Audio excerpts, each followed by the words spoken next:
High, আমার নাম মহুল নন্দী। আমি এখানে সামনে সিটি সেন্টার 2 এর পাশ থেকে এখানে ম্যাডামের কাছে আসছি। অ্যাকচুয়ালি ম্যাডামের খবরটা আমি আমার বৌদি, যিনি ম্যাডামেরই একজন ক্লায়েন্ট ছিলেন, আমি ওনার থেকে পেয়েছি, কারণ উনিও খুব ভালো রেজাল্ট পেয়েছিলেন।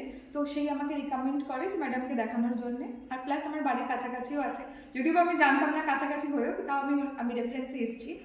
আসার পরে আমার এই আজকে 14তেই আমার 1 মাস মতো কমপ্লিট হলো। তো কমপ্লিট হওয়াতে আমি রেজাল্ট অনেকটাই ভালো পেয়েছি, বলতে 2.8 কেজিস মতো আমার রেজাল্ট, আমার ওয়েট ডাউন হয়েছে। ম্যাডামের একটা ভালো জিনিস যেটা হচ্ছে, ম্যাডামকে আপনি যখনই কোনো কোয়েশ্চেন বা কোনো কোয়েরি থাকে, ম্যাডাম সবসময় বলে যে আপনি আমাকে জিজ্ঞাসা করে নেবেন। কোথাও কোনো অসুবিধা হলে যখন ইচ্ছে, টিল 10:30 রাত্রি 10:30 অবধি উনি রিপ্লাই করেন। উনি যখনই, আর এটা বলেন যে যখনই তুমি বলবে আমাকে 10 মিনিট টাইম দিও, 1 ঘন্টা টাইম দিও, আমি রিপ্লাই করবো।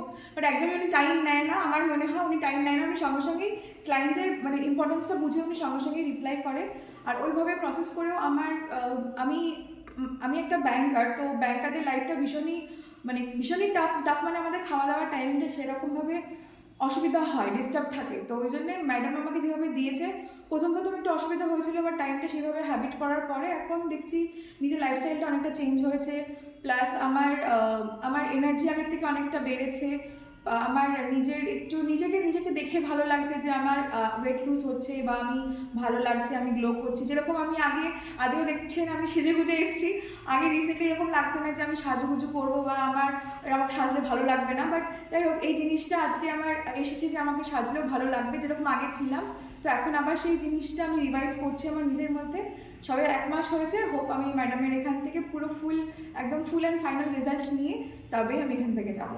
আর আমরা সবাই বলবো যে সবাই প্লিজ, যাদের এরকম সমস্যা আছে, উনি একদম কাস্টমাইজ করে সবাইকে হেলথ চার্ট দেন। কোনো অসুবিধা বা শারীরিক কোনো সমস্যা থাকলেও সেইভাবেই উনি দেন। তো আমার মতে বলা উচিত, যদি কারোর কোনো থাকে, যদি কারোর দরকার থাকে, তো অবশ্যই উনি যেন ব্রততী কর্মকার ম্যাডামের কাছে অবশ্যই যেন কন্ট্যাক্ট করেন। Thank you.